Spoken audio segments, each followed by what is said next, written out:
Катастарот ќе бара да се продолжи рокот за комплетирање на документациите за легализација на дивоградбите за тоа што истекува за 8 дена, а речиси половина од предметите не се решени. Во овој период од 10 дена геодетските фирми ги има околу 141, немаат капацитети толкав број на геодетски елаборати да изработат. Поради тоа, на барање на комората на властени геодети, на барање на големите телекомуникацијски провајдери, Агенцијата за катастар и недвижност по завршувањето на овој рок ќе се обрати до владата на Република Македонија со цел да побара да се продолжи овој рок. Во првиот рок беа поднесени 360.000 барања, тоа е како да легализирате еден град од рангот на град Скопје. Тоа е огромна операција, тоа е огромна работа како за геодетските фирми, така и за општините.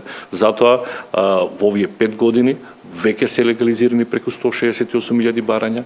Проценката е дека околу 50 до 70.000 елаборати фалат, значи мал број на елаборати кои што треба да се дополнат во следниот период. И покрај тоа што роковите досега се продолжуваат 3 пати, голем број граѓани се уште не ги комплетирале документите.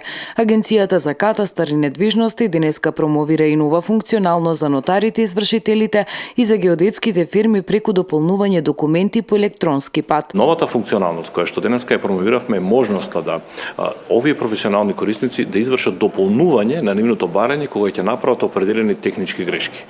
Од 2014 година заклучно до денес катастарот преку овие професионални корисници има примерно 1,3 милиони предмети, што значи толку доаѓање во катастарот се помалку, затоа и гужвите што ги имаме во катастарот веќе се намалуваат или некаде воопшто ги нема. Со новината, професионалните корисници ќе ги намалат трошоците и времето, бидејќи претходно барањето поради грешка било одбивано и требало повторно да се поднесе до катастарот.